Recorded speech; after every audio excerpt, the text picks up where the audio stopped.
and then you can look at what we're going to cover today. And there will be some time at the end for question and answers. So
okay, everyone, so I'm just sharing my screen with you there while we wait for people to log on. I'll just quickly run through some of the things that we'll be covering today. So today you've joined the seminar on supporting children to manage their worries and build resilience. So thank you for joining us this morning. And this is our first Mindful Monday since being back. We've got lots of exciting Mindful Mondays planned, all very on topic around sleep, screen time, play. So lots of things coming up as well. So we'll share those with you in due course. So they are usually the first Monday of every month. And this one particularly quite relevant to the current situation on managing worries and building resilience. So some of the things that we're going to look at are, of course, resilience, but recognizing anxiety in children and young people, the steps that we take to support the worries that children have, particularly during this period, and think about the tools we can use. And then we're also going to have time for some questions. So we usually do this on Teams, but I was aware on Teams there's not really an opportunity for you to ask any questions directly, and I really wanted to have that time at the end for anybody that does have any questions to be able to ask those live. I think there is a question and answer box that you can use as well, but if you prefer to speak, then the option will be there for the last 20 minutes of the seminar. So let me just see if we will be ready to start soon. Right, okay. So I think what I'll do is make a start, because we have our fabulous Regine that's supporting with the technical side of the seminar today. She always does a lot to help me with this side of things, so thank you, Regine. So Regine can admit anybody that will come into the waiting room after this time. But what I'll do, I'll just get started, because I really just wanted the input to be around 25 minutes, and then I wanted to answer some of the questions that people submitted when signing up to the seminar, but also answer any questions that you have as we're going through. So if I make a start, put this screen big, and Regine, can you give me a yes if you can see my screen? Regine? I think you're on mute. Sorry, I'm on mute. Yes. Okay, great. So, okay, right, here we are. So as I say, just a 20-25 minute run through, and then we'll have some discussion and look at the questions that were submitted. So welcome. I'll just tell you a little bit about myself. My name's Dr. Sumner, and I have a real huge interest in children's well-being and resilience. I've worked with children in the capacity of supporting the well-being for over 12 years and across over 25 schools. So I have had my fair share of experience of working with children and families and understanding some of the challenges that we face. and even more so right now in a world pandemic when children are struggling to process some of their emotions and feelings. So much that I did my research in the area of supporting resilience with children in mind. So I think a lot of what I'm going to share with you today is not just based on my experience in practice, but also based on research. And I think it's really important that we use evidence-based and research-based methods when thinking about how we can best support well-being. So I think we've got a lot of people in now. So we'll make a start. So just for those of you that have just joined us, we will be doing a question and answer time at the end of this input. So you'll have a chance to ask any questions that pop up as we go through. And then also I will look to answer some of the questions that you submitted when you signed up for this. So thank you everybody for joining us this morning. So really, we're going to cover resilience, recognizing anxiety, the 6 steps we can use to support, some tools that we can use, and think about the questions that we have. I just wanted to keep it, as brief and condensed as possible so that you have an opportunity to share any of your views and engage once we've gone through the material. So really starting from a position of resilience, because what we know is that children have shown incredible resilience during this time. I mean, even us as educators in school have been surprised with how children have coped with recent events when adults, us adults have struggled to process some of the uncertainty and all the things happening in the world. So they have shown lots of resilience, and my area of interest is on focusing on what helps children achieve and flourish. So we really do start from a position of hope in terms of how children are coping with this.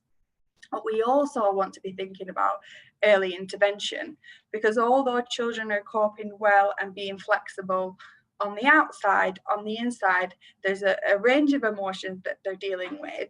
And the earlier we are able to support children to manage and process these emotions, the less impact this would have on them at a later stage. So this early intervention and managing the feelings, as we go through is incredibly important for their overall well-being, particularly their emotional well-being. So we're really thinking of the whole child when we're talking about resilience.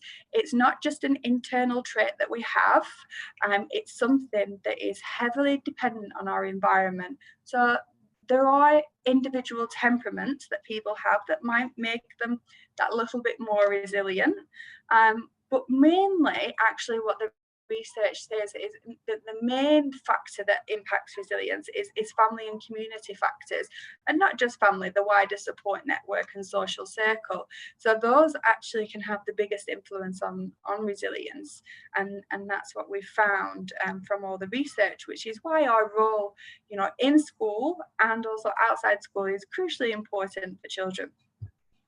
So really thinking about well-being, and you would have heard lots of focus on well-being at the moment, and rightly so, because we know that this time of uncertainty has been challenging for everybody, for all involved, and there have been different things that have happened along the way that makes well-being now crucial and central to what we do, to just ensure that children and adults feel supported in a time that is incredibly stressful for some families. We have had children that have experienced bereavement and loss, and it's so challenging on top of all the uncertainty. So that's you will hear the well-being focus across schools, across workplaces, and rightly so, because this is something we should all be talking about now, and how we can support each other as much as possible with thinking about overall well-being, and particularly children's emotional well-being. So as you can see there, it says children are little scientists, and that won't come as any surprise to you, in that they soak up their environment around them. They observe and they internalize the emotions and the actions of others around them, which is why there's been such a big push on children's emotional well-being at this point, because even though they're coping, and they're coping well generally, there are things that they will be exposed to and internalizing, lots of negative media that may be having an impact on them that we really need to think about. So I think it's really important also to acknowledge that anxiety is normal. So sometimes we have a really good intention that we're going to say, oh, we just need to get rid of this anxiety. We shouldn't feel anxious. And, you know, in the context of everything that's going on in the world, anxiety is completely expected. Increased anxiety is completely normal. It's a feeling we all have, and we can have healthy anxiety. So if we are feeling anxious before we're just about to perform a big run or nervous, the adrenaline pumps around our body, and that helps us with performance. You know, the right amount of anxiety that can increase optimal performance for us, even in exams and tests and such like. So there is a healthy amount of anxiety, but there is also unhealthy anxiety, which is where we feel anxious and worried persistently over a long period of time. And that's what we don't want, because that's where it does impact our health and our mental well-being.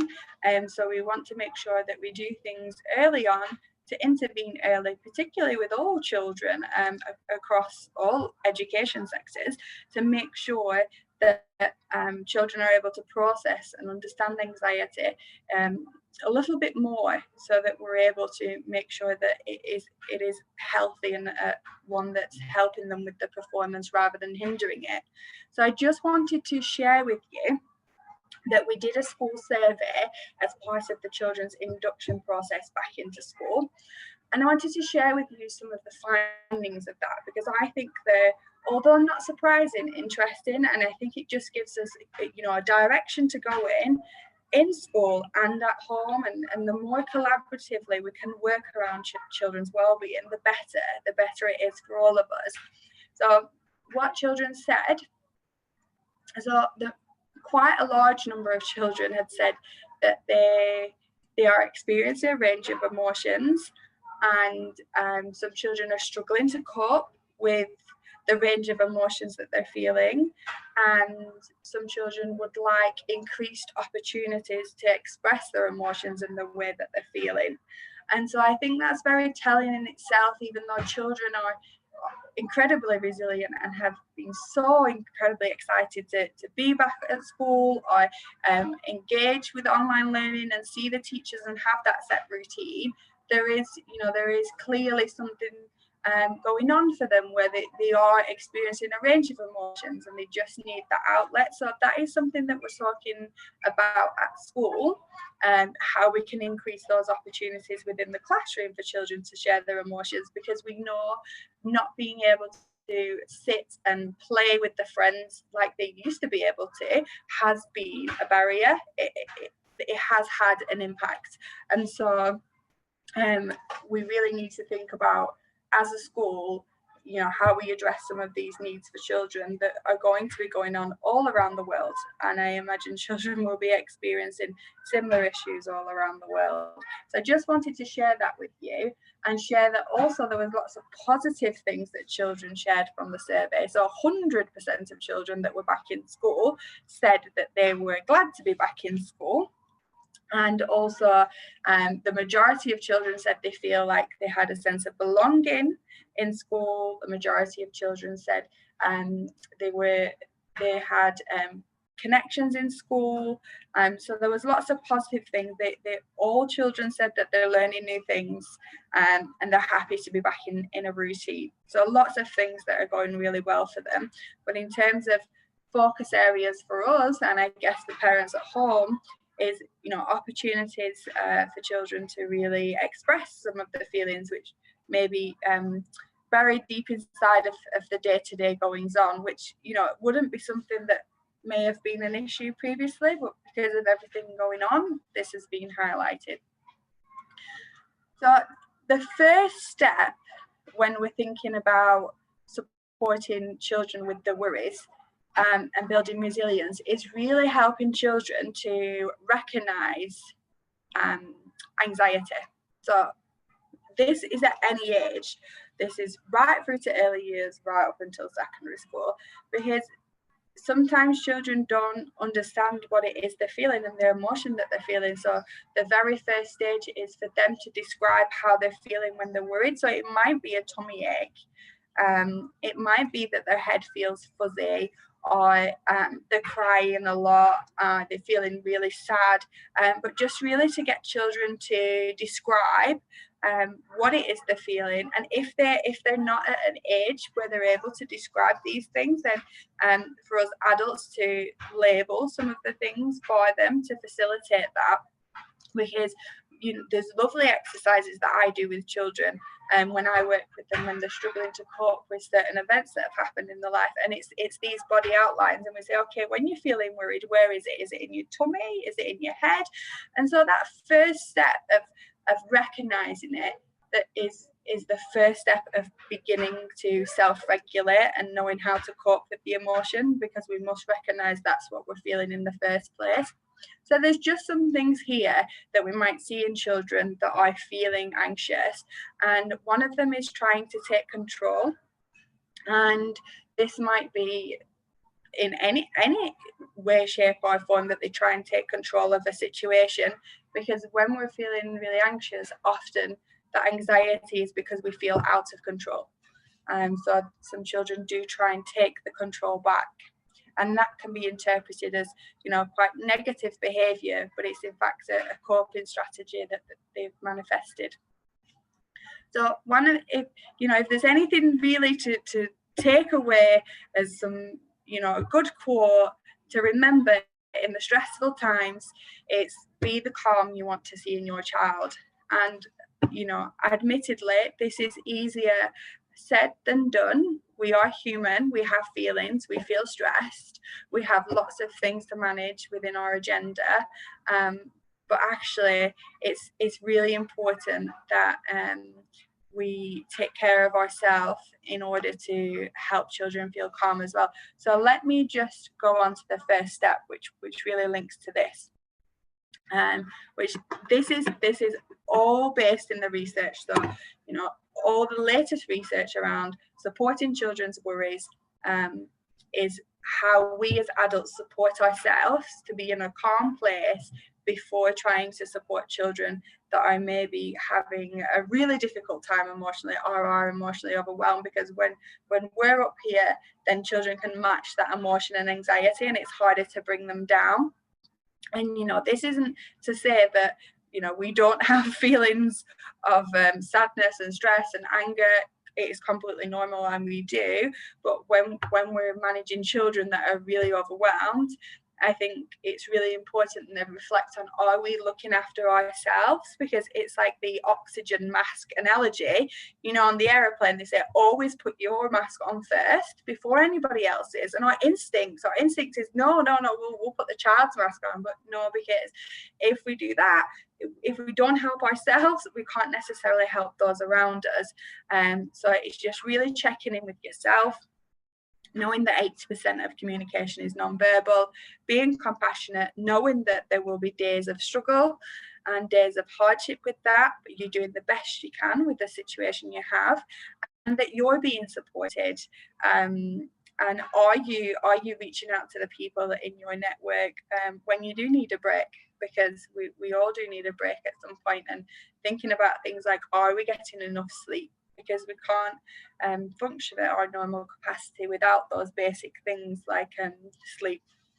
So yeah, this is always step one in any situation when we're recognizing in the children around us some overwhelming emotions. Think about how we're feeling ourselves, and if we feel in a place to support them with that, or we need some support in managing some of the things we have going on as well, which is completely normal. And what we need to do is be reaching out to each other to support each other during this time. Step 2, be curious. So listen and talk about it. So you'll see the picture there, name it to tame it, which is actually a quite a famous saying in the world of psychology and well-being. And what really that means is when we label children's emotions and how they're feeling, as I said, that's the first step in self-regulation. It's the first step in the learning process for children to begin to acknowledge, oh, this is how I'm feeling, and that's why my body feels like this. And just naming how they're feeling and labeling that emotion can bring a sense of calm to them. So that is if they're feeling sad or they're feeling frustrated, going in there and naming, I can see you feel frustrated, is incredibly helpful as a first starting point when we see a child really dysregulated or having a tough time. And the talking about it can only happen when children are in a regulated place. So we need to ensure that children are in a space where that they're calm before we can then talk about what some of the things have been that have driven those worries or that behavior. So when we're thinking about behavior that we maybe don't want to see in children, the behavior is separate from the emotion. The emotion is okay and the emotion is normal. It always is okay to feel frustrated or to feel sad when we're disappointed by a situation, but sometimes the behavior that follows that isn't okay. And so separating them two things can be really helpful for thinking about overall well-being. Step 3, help them to feel understood and that their worries are normal. Because what we often do as very well-intentioned adults when children are upset is, oh, it's okay, don't worry, there's no need to cry, everything's fine, there's no need to be sad. And actually, some of the most helpful things we can do, according to the latest research, is just normalize that we all do feel worried and we all do feel sad sometimes and we all feel disappointed, and that's okay. We don't need to try and hide those things, because the aim of the game is to really get that out there and process it, and then learn to process it independently. So empathizing with the way they're feeling and communicating that it's okay to feel a range of emotions. And actually, I've noticed myself, I don't know if you notice the same thing, is that children often say, when you say, how are you feeling? Good. And it just seems to be the response sometimes, that they think that adults want them to say they feel good. Of course we want children to feel good and happy, but we know that that's not realistic all the time. So step 4, focus on the things that you or they can control. So particularly in relation to the pandemic, you may have seen little images around this concept, because, as I said, when we feel anxious, usually what's driving some of that anxiety is that we feel out of control. So we don't know what's coming next or what's going to happen. So you can see why the current situation would really increase anxiety, and as it has mental health difficulties as well. So the things that we can control. So say, for example, a child is worried about coming to school and catching the virus, and some children are. Then what we need to focus is on what's in their control. It's in their control that they can use the hand sanitizer and they can wash their hands frequently. It's in their control that they can socially distance, particularly after key stage 1 and 2. It's in their control that they are able to wear their mask. So these are the things that help them to feel they're doing something to feel safe. So focus on the things they can control, and that's with any worry that they have. Helpful for adults too. And step 5, find practical ways, tools to deal with the worries. I think often when we're thinking about anxiety in children and worries, we think step 5 is the first step, but we only use the tools once children are in a place where they understand how they're feeling, because using the tools without the steps before it sometimes makes the tools ineffective. And there isn't a one size fits all. I mean, I really wish there was, because then you can send out one thing that's going to be helpful for all children. There are some things that are helpful for most children, but it really depends on your individual child and their needs and what their interests are in terms of what they will respond to. There are some sure ways of managing anxiety physically, but psychologically there's a range of things that we can try. And step 6 is the final step, which I think is just incredibly important at the moment, which is gratitude, practicing gratitude. And the thing is, we've been exposed to a lot of negative media, a lot of negative news, a lot of really difficult things that have happened in the world, and sometimes that can take over and it can leave us feeling, really quite down and not motivated to achieve and focus on our goals. And actually practicing gratitude and just breaking things down for the things that we do have around us and the support systems and all the positive things that are going on in the world during this time and the ways that people are supporting each other can really help us. And there's lots of scientific research that says practicing gratitude on a regular basis increases our positive emotions, and it makes sense. So I think in any situation where children are worrying excessively, to talk about the things that are going well, to talk about the things that they're enjoying, of course address the worries first, and that's really important, but always have space in the day to talk about some of the positive things going on in the world, because that will really help with them being able to increase some of the positive emotions that they feel as well. So just a summary of the steps is look after yourself, listen and talk about the worry, help them understand that worries are normal, focus on the things they can control, find practical ways to deal with the worries, and practice gratitude. So I'm just going to check. So we've got some time now to go through any questions that you might have, and then I can show you through some tools. So let's see, Regine might have to help me if anybody raises a hand. Do you have any questions from some of the information we've gone through there? Got lots of people in here. Hello, everybody. Wasn't able to see you. But if anybody has a particular scenario that they want to share, or anything that they've even used at home to support the children, then do let us know. Regine, is there a way we can raise our hand or request to speak on here? Regine? Hello. Oh, hi. Yes. Oh, hello. Hi, Regine. If people want to make any suggestions or ask any questions, is there a raise a hand button on here? Yes, there's a reaction button, or they can just type in the chat box. Okay, so we've got 2 in the chat box already. Okay.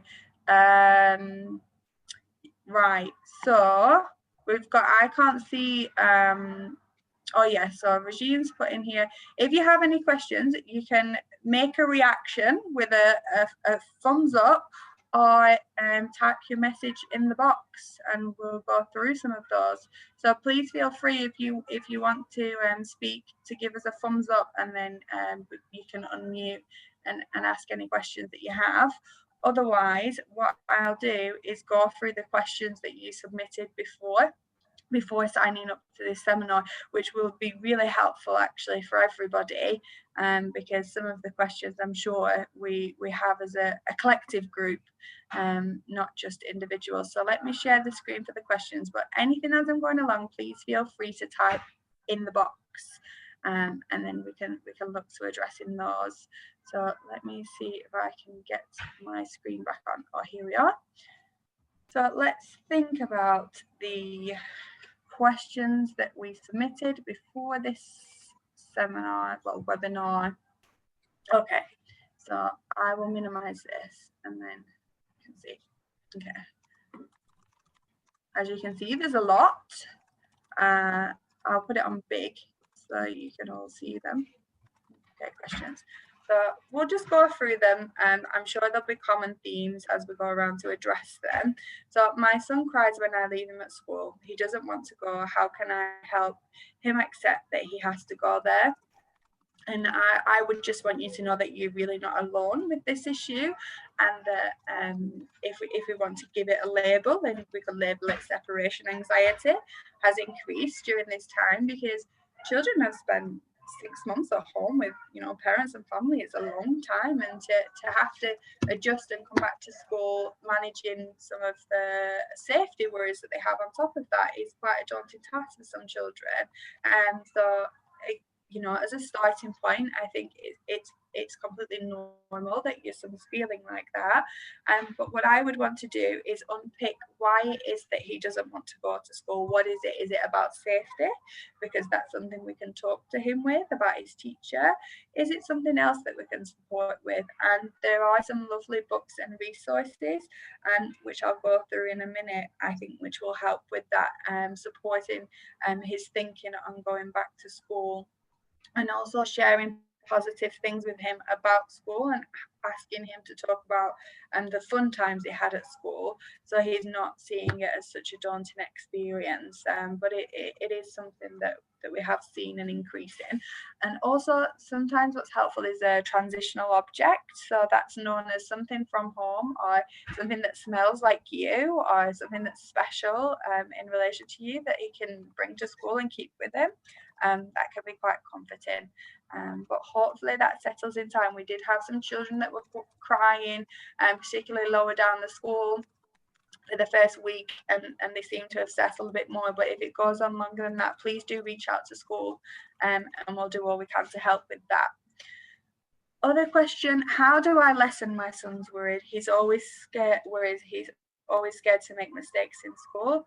Do you know there's something that's incredibly helpful for this, and they have a website and lots of videos, which is called the Growth Mindset, and we do this in school. That is a seminar in itself. I could talk for a long time about growth mindset and how handy it can be in this situation. So I would check out Growth Mindset on YouTube, because there's some child-friendly videos which will really support him. And in an environment, we try as educators to encourage children to make mistakes, because we only make mistakes when we're learning. And I think, to reiterate those core messages and model mistakes to him as well. I think as adults, sometimes we conceal our mistakes, particularly, when we're in the classroom. But it's actually helpful to show children the mistakes that you make, so that they realize it's normal and we all do it, and it's absolutely nothing to feel ashamed of, because it's a sign that we're learning and challenging ourselves. So definitely check out the growth mindset stuff for that. How to make a child independent and a decision maker. So of course we always like to encourage independence from a very early age here, and thinking of particular strategies you could use would be around questioning skills. So when there's a situation, sometimes as adults, particularly as the younger children, we just take over because it's natural. Okay, we'll sort this out, we'll pack the bag, we'll do this. So to make them an independent decision maker, I think we just have to give them more opportunities to be able to plan and organize something themselves. So even if it is, laying out the clothes in the morning, or packing the bag, or completing the piece of work independently, the more opportunities we can give children for that, the more independent they'll be. But obviously they'll need some, depending on their age, they'll need some level of facilitation with that. So think about the questions you can ask if they are doing a task, asking questions. Okay, what will you do next? And then what will you do next? Because that's just encouraging the thinking and the independent thinking. My kid finds it hard to concentrate. She is a fussy eater and gets angry and vomits if we don't fulfill her demands. I would really like to know more about the situation in terms of the vomiting and the fussy eating, and what's going on, maybe what's driving that behaviour. So I think concentration, it really is dependent on her age. Are we being realistic on the expectations, because younger children have actually quite a limited concentration span. And the eating, I would say please maybe seek some support around that from a pediatrician. They have really great expert advice on eating. and just try some basic strategies before maybe looking into that a little bit further. Oh, did I just hear something? No? Just check. Then my child is addicted to her device since the pandemic. I limited her time to 1 hour, but her response has been very impulsive and I'm strongly against it. What do I do? How can I handle the situation? Firstly, well done for limiting the time to 1 hour. That would be the recommended advice, that we have, you know, a boundary set with that and a time scale set. It is quite a wide concern across the parent community and, you know, and the school community as well, because children have been on their devices so much more than they would have been previously. Setting boundary, great. It will maybe take her some time to adjust to that, and also thinking about what activities she can do during the time when she's not on the device, because sometimes it's just that device is giving the feedback and stimulation for children, that they're enjoying it, they're releasing, you know, the happy chemicals in the brain whilst on the device, and that's why it can become an addiction. So thinking about what activities we can replace the device with that are enjoyable.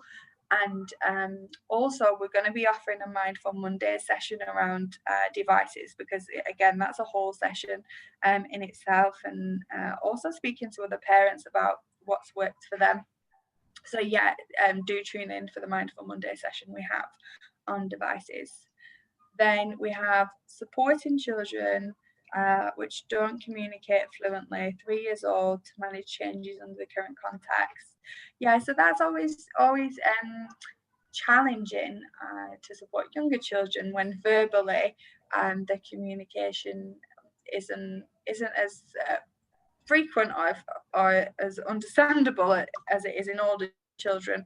So I guess, you know, the top tips, advice from any well-being expert in the area of child psychology would be to make sure that children feel comforted and safe, and open lines of communication for them. So even they might not be able to use particular language at this point in time to express the worries, we can still talk to them about it, and they can still express a lot through play. We're also offering another Mindful Monday on play, which will be helpful for that.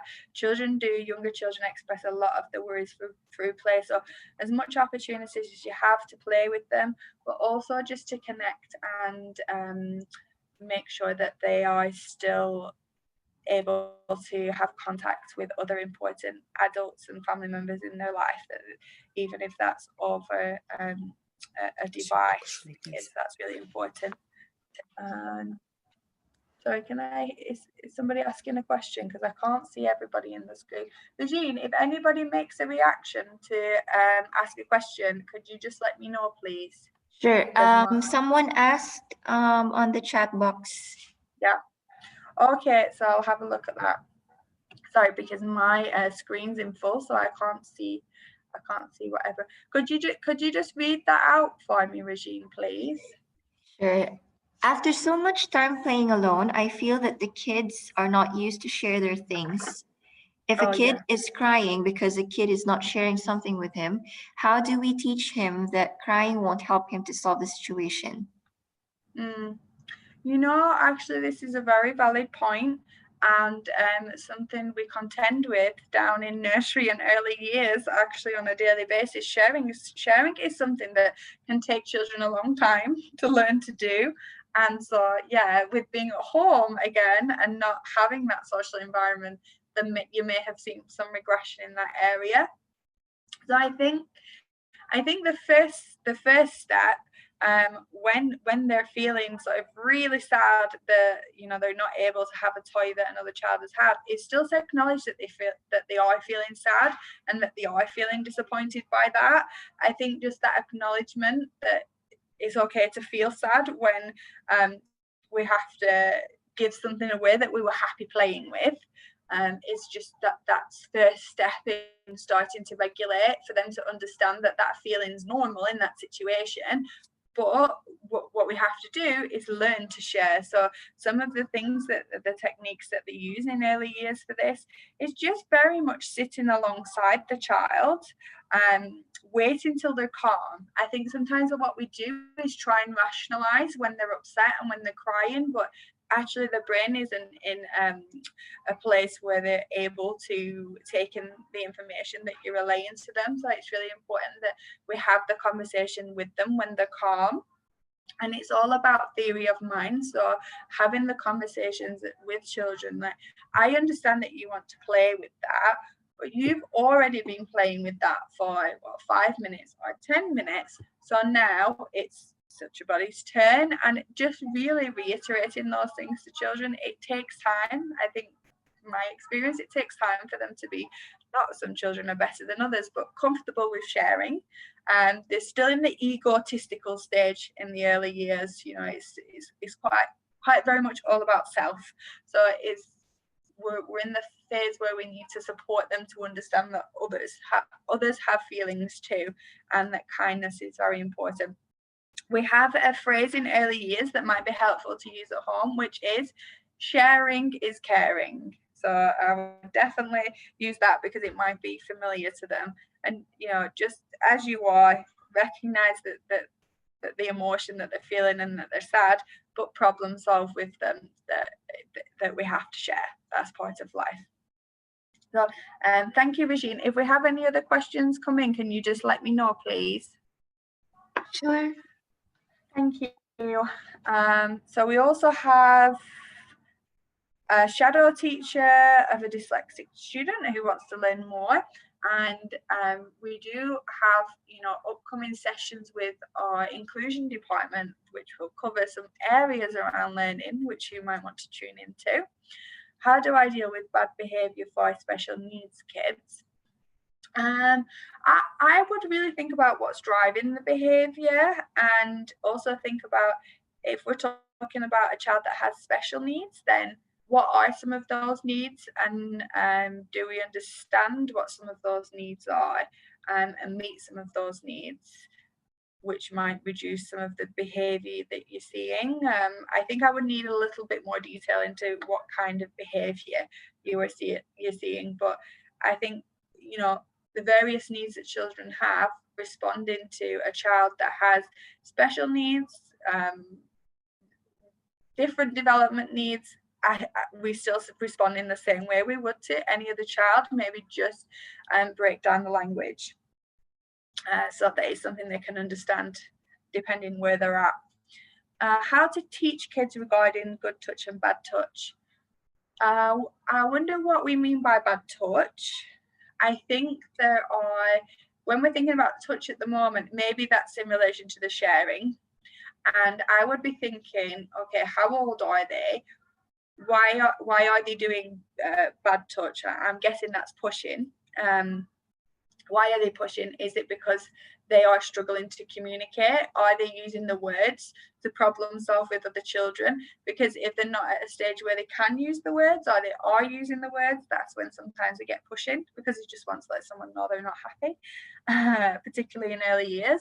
So I think, where are they in the communication, and do they need more adult support to develop the communication and problem solving skills with others?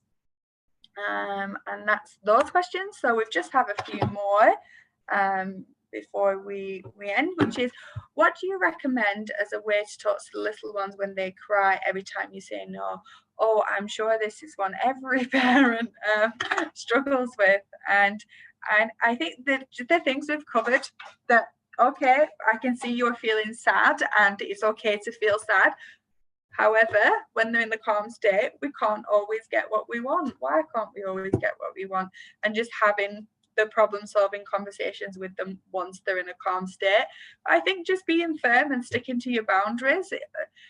We will get whining, completely normal, but the more they're used to the boundaries and consistency, the more they'll come to accept it in time. Although, you know, it's a bit of a headache in the first instance when we're trying to lay down boundaries. Once they're adjusted to them, they tend to accept that. But the crying and the whining, completely normal part of their development. Any advice for self-calming techniques? I'll show you a couple of tools now, actually, because you've tried breathing and visualizing. If you've tried these things, I would also say go back to the start in terms of, does your son know what anxiety feels like? Does he know how to recognize it? And does he know that it's okay to feel that way sometimes, and then move on to the tools?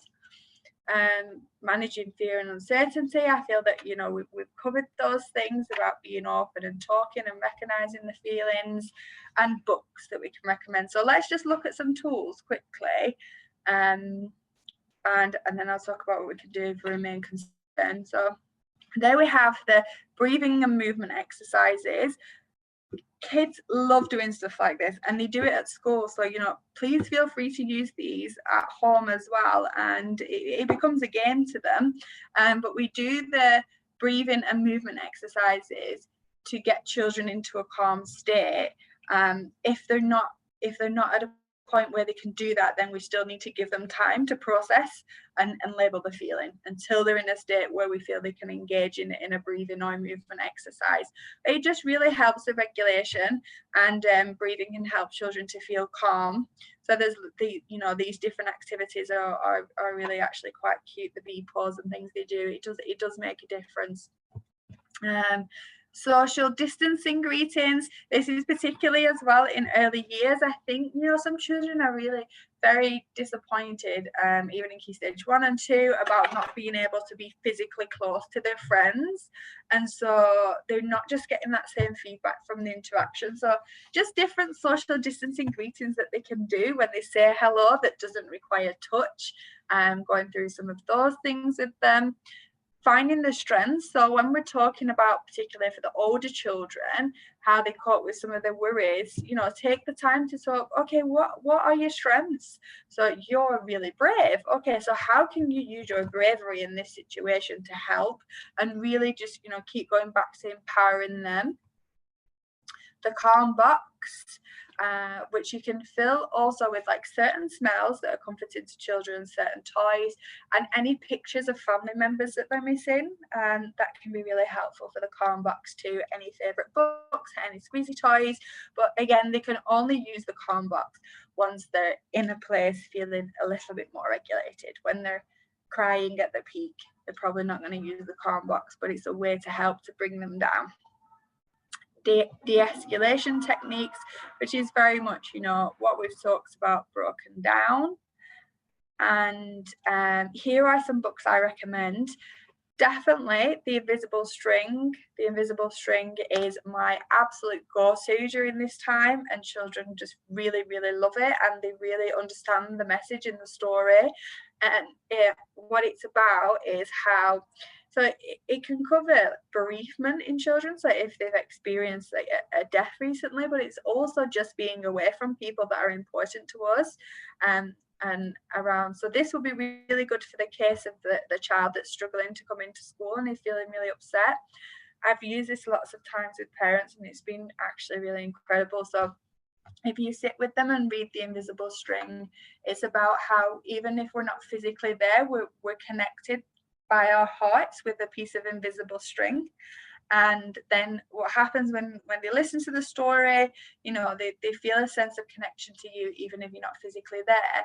And then you can talk about the invisible string within day-to-day situations, so keeping it as part of the language that they use, so they know they're still connected to the people they can't physically be around now, because that's something they're struggling with, I know. So yeah, I definitely recommend that. They have free read alouds of it on YouTube, so you don't even need to go out and buy the book. It's there on YouTube already. I would read it a few times as well. When My Worries Get Too Big, Ruby Finds a Worry, and I Can Handle It. Those are the 3 books that I would recommend for speaking to young children about their worries. And honestly, it's amazing the things that come out once we just read a story about a situation, when they can really relate to it, and then they'll start to tell you about things that were worrying them that we probably didn't even realize were worrying them. Just with that opportunity, I think storytelling is a really fantastic way to get children to open up emotionally and think about the range of things that they're feeling on a day-to-day basis. And also, just to let you know about our parent Padlet, it's on our website, but it's got some really fantastic resources on there that we can use to support children managing worries and building resilience. And it's not just things we've just taken from random places. This is all things that are based in research, quality evidence, techniques that are tried and tested, and really align with the ethos of our school and positive education. So I think this would be really useful for parents and children to even use together. We know how technically able they are these days. So yeah, just to let you know that this Padlet does exist. If you have any resources that you've used that you would like us to share on there for other parents, then do let us know about that as well. And I think that really just covers everything today, unless anybody has any additional questions to the ones that we've covered there. And there's a question here. There's a question okay. here from Paulina, and she's asking, is there a book you could recommend to open up a discussion with our kids about their fears? And is it better to ask them, how can we help? Or we should rush to try to help them however we can? So yeah, the books that I've just recommended there, so I'll put these on our Padlet as well, so you can have reference to them. But some books to talk about worries are When My Worries Get Too Big, Ruby Finds a Worry, and I Can Handle It. Those are the 3 children's books that I use regularly, that I find really child friendly and to open discussion. I think it depends on the child, on how you approach it. So some children will just openly tell you what's on their mind, and other children won't. So I guess dependent on the child, I probably would, if I was to meet a child for the first time, and then I wanted to unpick how they were feeling, I would do it through the story, and I would ask questions as we're going through the story, and that is actually quite a safe way to explore things with children, because often they'll be able to relate to characters in the book, and this helps them to relay some of what's been on the mind. So it might be that you didn't need a story to facilitate it, but sometimes different things come out from reading the story. So I would definitely ask questions as you're going through the books. If it's talking about a particular worry, have you ever felt like that? And also sharing, obviously within means and limits, but what some of our worries have been during this time, because that helps to normalize those things for children as well. Yeah, and I think that's all the questions. So thank you very much, everybody. It's been a real pleasure to do the first Mindful Monday session back. I hope you've enjoyed it, and I hope it's been helpful. If you have any suggestions for future sessions, then please get in touch, because we always love to have your feedback on anything that would be helpful. Take care, and hope to tune in and meet you guys again soon. Thank you, everyone.